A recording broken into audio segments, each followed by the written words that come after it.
Welcome back to Farm Theory News. This week is going to be the low budget rushed version because I've run out of time.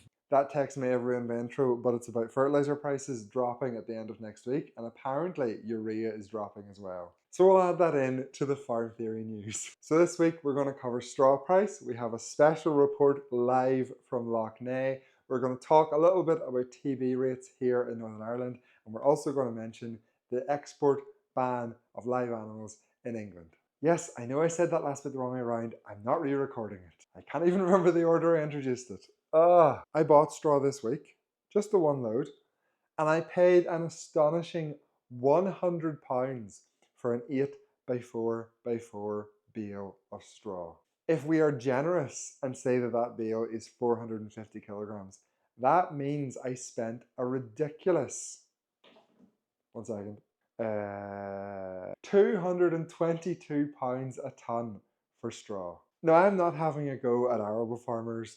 I'm just saying it's kind of insane that a tonne of straw is worth significantly more than a tonne of grain. Straw is £220 a tonne delivered to Northern Ireland.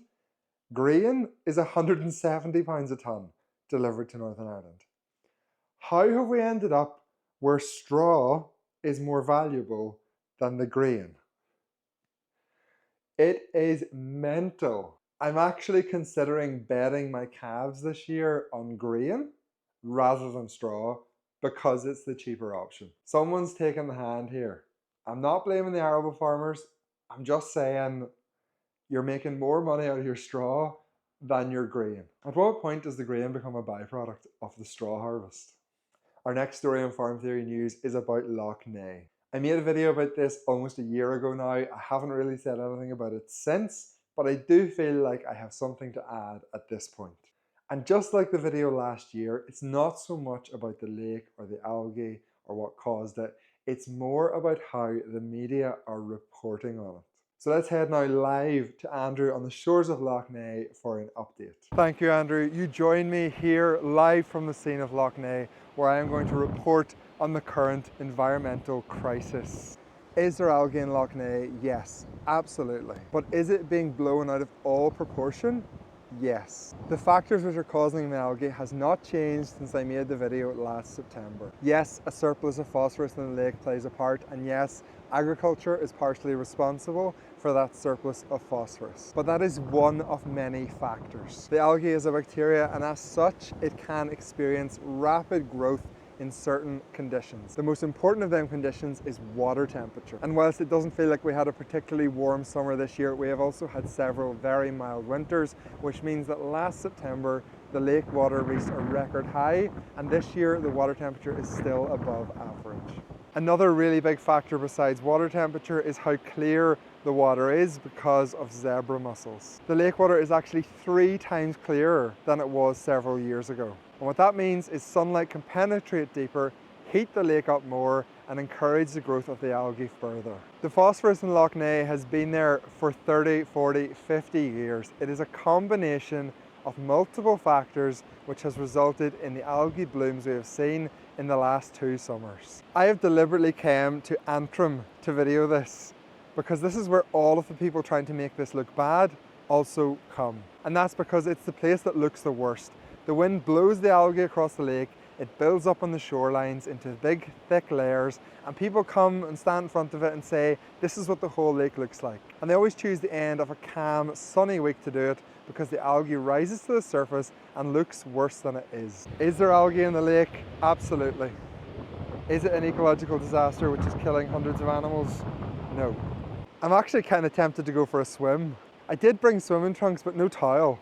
That'd be a good way to end the video. So what's my point? The way the traditional media is portraying the algae is totally out of proportion, and often they are being deliberately misleading. If you don't believe me, last year they photoshopped the satellite image to make it look worse than it was. They said that fishing was decimated while showing a picture of dead fish. They constantly try to link the phosphorus in LOUGH NEAGH to nitrates and dairy cows, which is totally false. The list goes on. They even get the most basic things wrong. Algae oxygenates the water, not deoxygenates the water, so it does not pose a risk to fish. I'll let you all figure out why people might stand to gain from blowing Lough Neagh out of all proportion. But that's it from me. Back to you in the studio, Andrew. Thank you very much, Andrew, for your special report. Although you could have remembered to record it in landscape and not portrait. What an idiot. Next up, we're going to talk about TB here in Northern Ireland.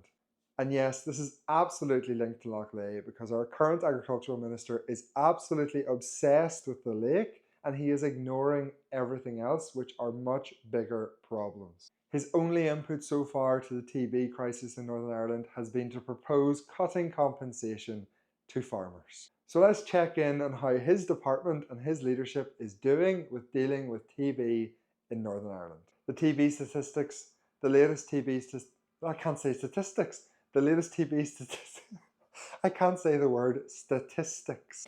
The latest TB statistics for March 2024 showed that over 10% of herds in Northern Ireland had TB and over 1% of animals tested had the disease. That is a staggering 18,500 animals out of the 1.8 million cattle in Northern Ireland which were found to have TB in the last 12 months. For comparison, England had a herd incidence rates of 7.5%. Scotland is TB free, which I never knew, amazing, and Wales had a TB incidence rates of 6.9%.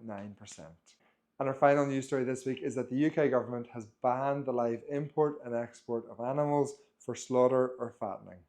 Of course, due to Northern Ireland's unique position, it doesn't apply to us.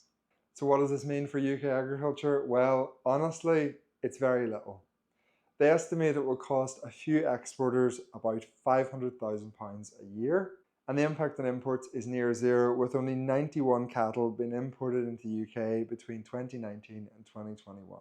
However, for my Irish viewers, this part's for you. If a similar ban was put in place for the Republic of Ireland, the results would be catastrophic. The Republic of Ireland exports over 250,000 animals per year, the vast majority of them being dairy origin calves. So whilst the live export ban will work in the UK, it is unworkable in the Republic of Ireland, and I really hope you guys don't lose that. We're going to finish up this week's episode of Farm Theory News with a long-term weather outlook.